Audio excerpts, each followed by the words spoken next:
Hey, happy Friday. I know a couple of weeks ago now, I kind of loosely threw out the idea of, hey, we've been sitting in some kind of darker themes and narratives for a second. Maybe we should swing to a romance. So I thought today, why don't we actually deliver on that and talk about Ana Maria and the Fox by Liana de la Rosa, the first in the Luna Sisters series. And I've been very excited about this series, especially as people have been kind of comping it to a Caribbean heiress in Paris, and it even has a blurb from Adriana Herrera on the front cover, and I definitely understand that comparison because this book pulled me in right away with the world it was establishing, and also that it was giving us a slightly different view, a different angle of that world, because we open with the Luna sisters fleeing Mexico after a French occupation, and they are traveling to their uncle in Britain. And they're traveling to their uncle because he is an ambassador, and they are fleeing Mexico because their father is high in the government that has been taken over. And so there's already immediately there a different political landscape that we get a sense of than we generally do in historical romance. And I also really appreciated, I marked it in the book, but I don't think I really have it connected to any particular passage, but the first kind of introduction to London for these young women in comparison to their home, to Mexico. And it talks about the coal-choked fog. It sets up London in this kind of haze immediately, which we do generally get in terms of atmosphere and setting in like traditional historical fiction, especially in the Victorian era. But generally historical romance, there is a little bit of that gilding to everything, even when we are dealing with harsher kind of settings and subjects. And again, we are kind of exploring new settings in romance, especially within the last decade or so. But this is immediately giving us a different taste than just the traditional ballrooms. Now, don't worry, we still get balls, we still even get a house party, though maybe not the house party of our dreams. And so I really appreciated that it was setting up England here as very different than home and feeling a lot grayer, a lot drabber in a lot of ways. And that kind of comparison was used again later as well in the first ballroom scene, where Ana Maria is having a kind of run-in with one of the ladies at the ball who is trying to do that kind of tongue-in-cheek takedown, you know, the typical mean girl takedown, by kind of commenting on the hue of Ana Maria's dress and the fact that it is so vibrant, while referencing Parisian fashion and how her gown is the height of Parisian fashion. And I thought that this scene expertly maneuvered a lot of pieces because it set up Ana Maria as an outsider in the ballroom, but also showed how capable she was at holding her own. And it also immediately showed the kind of frivolity of the aristocracy, because this woman's main concern was giving Ana Maria a cut in relation to fashion, and she didn't even think, or maybe she did, there could be layers here, right? Because again, mean girl takedowns are savage and subtle and layered. And so she's mentioning Parisian fashion in particular while Mexico is being occupied by France. And most people in this ballroom, in theory, know that. But it is also showing then the disconnect from the politics. And so we have this real layered exploration that I thought was the most interesting thing about this book, because our love interests, Ana Maria and Gideon Fox, both have a political angle to their maneuvering, and they are both in some ways at a disadvantage or looked down upon by society because primarily of their race or their ethnicity. And so Gideon Fox, our other love interest that we encounter at this ball, in dual point of view, third person, thank you very much. His grandmother was enslaved on a plantation and escaped to England. And so he has made his career goal honoring her legacy by eliminating the last remaining vestiges of the slave trade that existed. And so what I really enjoyed and respected here were that there were larger stakes here for both of these characters, and they were both fighting for something incredibly important, larger than themselves.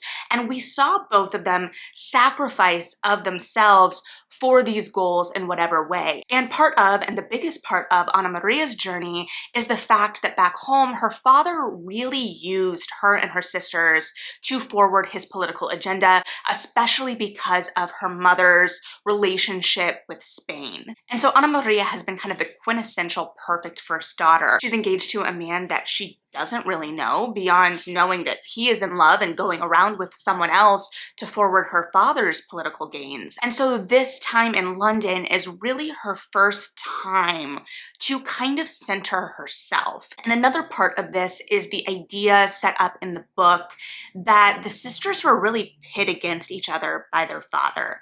And this was established on the boat on the way over, and so we get to see them come together over the course of the book.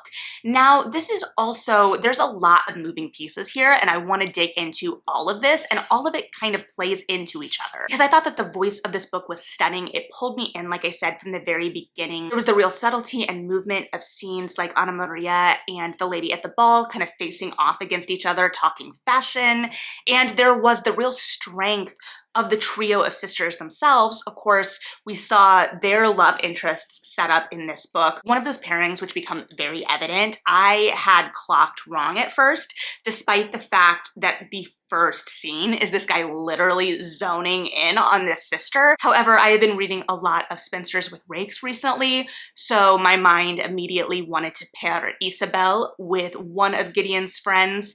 And to be fair, she's still paired with one of Gideon's friends, just a different friend than I initially anticipated.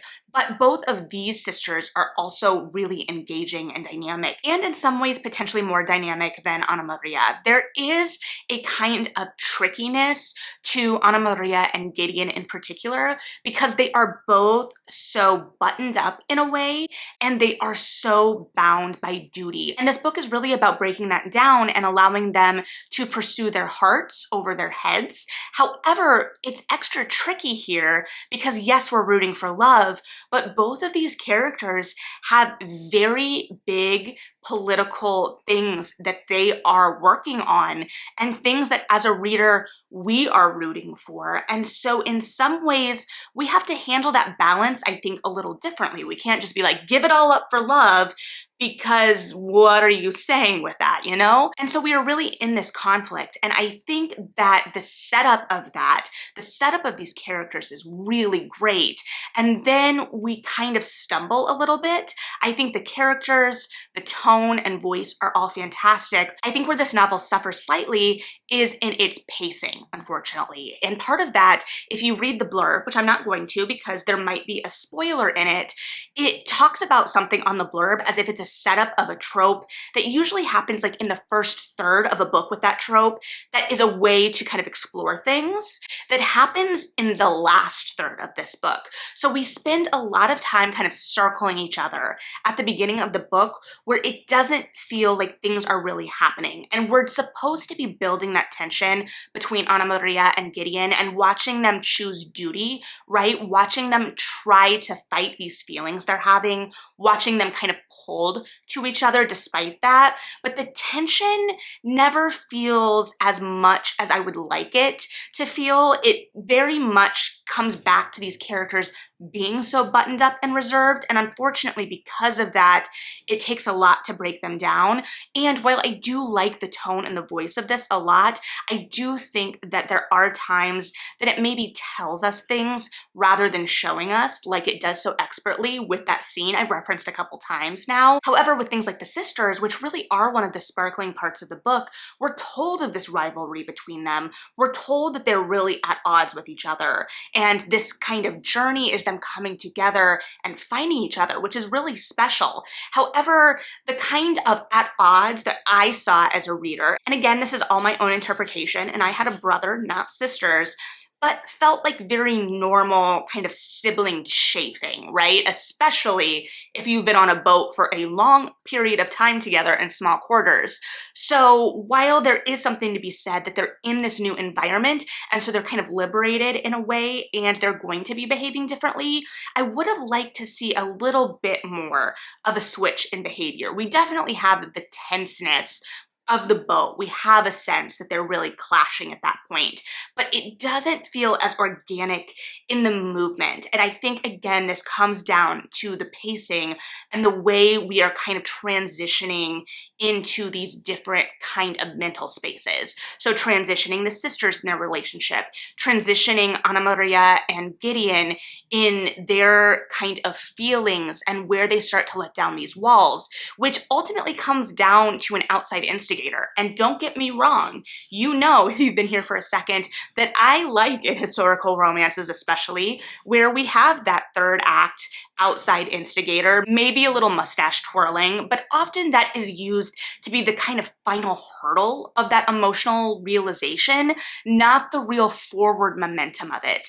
And I think that it still could have been utilized to kind of start everything. I think that there was just a way to kind of accelerate some of the political stuff that was going on in the plot, because I think that that was super interesting and it fell by the wayside for a little bit. And I think that if we'd kept both in the forefront, outside of the fact that Gideon's political goals were one of the main barriers of him allowing himself to feel drawn or be drawn to Ana Maria, even though he failed. But I think that if those plot lines had just coincided a little bit more neatly, it would have flowed a little bit better, and it would have allowed Gideon and Ana Maria to break down those walls, so to speak, in a more natural way, where it didn't feel so sudden at the end. Of course, we felt that will they, won't they at the beginning, because we were, like I said, just kind of circling each other for maybe a couple hundred pages. And the first 100, I was having a great time, and then the second 100, I was like, okay, where are we going? And then by the time we got to where we were going, it felt very sudden, and that a lot of the emotional revelations, if you will, hadn't been fully earned by that character development. And so then, especially in the more intimate scenes, there were some really drastic shifts that ended up feeling a little uncomfortable because we hadn't really had that time with them to kind of break down those walls. They still, prior to that, had been pretty buttoned up characters. Now you might say, Melody, there was a whole scene early on when Ana Maria faces some trouble because she accidentally gets drunk at a ball. Absolutely. But we see her response to that be what you would kind of associate with a woman who has been raised to know that her appearance is really impacting a political movement in some ways. However, we also don't always get the full weight of that. And so there were times that it just felt a little unbalanced in that, while all the pieces by themselves were really stellar. So I almost wish the editor had maneuvered it a little bit more, had been able to see it from the outside perspective, had been able to condense some of those plots, had been able to help De La Rosa shape it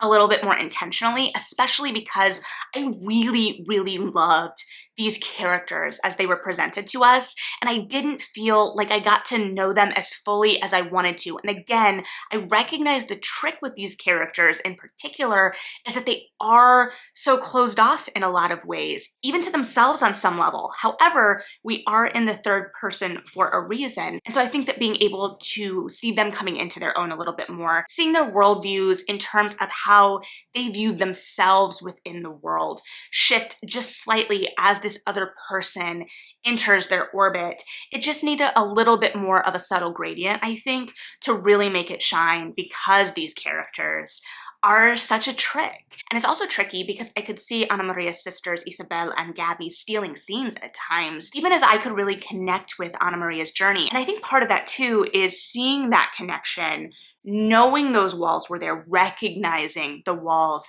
and wanting to scale them because of that. And so I think that that was some of that frustration as well. And so I think that if there had been just a little bit more emotional vulnerability, emotional messiness, as I usually call it, if you will, that may have worked a little better. And don't get me wrong, like I said, the voice is really strong in this. And so that masks a lot of this. This is kind of like higher level kind of thinking and analysis. I clearly enjoyed myself.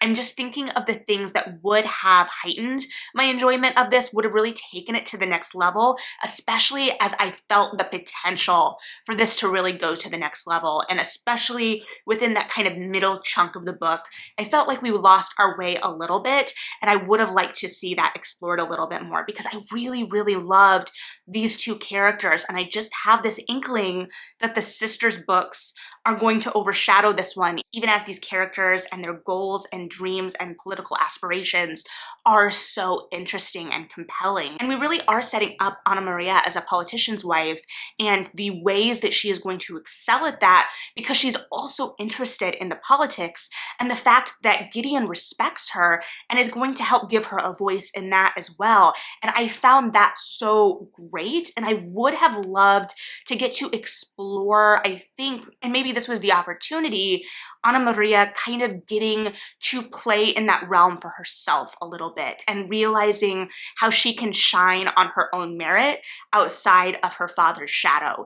And the father's shadow of it all looms very large here, but also isn't completely grappled with, if that makes sense. So it's definitely an active participant in what's going on, but I don't know if, like with a lot of it, we're actively engaging with it as much as we could be. So I don't know, I'm very excited for the sisters' books, but there's something especially about Gideon, this idea of this man who is self-made in this political arena. We see him go toe-to-toe with lords who do not respect him and be able to hold his own. And there's something really compelling about that journey. We know all that he has sacrificed, but at the same time, we don't know all that he has sacrificed. And I would have loved to dig into him a little bit more there as well, especially because of what we did know. There were a couple of emotional beats toward the end where it felt like it was a little bit throw it all away for love. I was like, no, Gideon wouldn't throw it all away for love. And that's not the point of it. And to be fair, there was shades of nuance to that throw it all away. It was like, throw it all away for now. Let's pick back up with it later once we know everything's okay. But I don't think that either of these characters need to sacrifice their political aspirations for this relationship, which I don't think the narrative thinks they do either. But I really would have loved to see them get to explore that just a little bit more. Now, granted, they will probably make appearances in further books, especially with how close the sisters are right now, and we will get to see them in action through the other books. But yeah, again, I think that all of these sisters are really interesting characters, and I'm very interested to see what we do with all of them, but I just want to be sure Ana Maria gets her due. So if you like historical romance, if you like politics inside and outside of the ballroom, if maybe you want to go to a Darwin lecture, this is the book for you. And I will, of course, be very interested to hear your thoughts, so let me know what you're thinking. As always, thanks for hanging out and listening to mine. Like and subscribe if you feel like it. Read something good. And yeah, bye.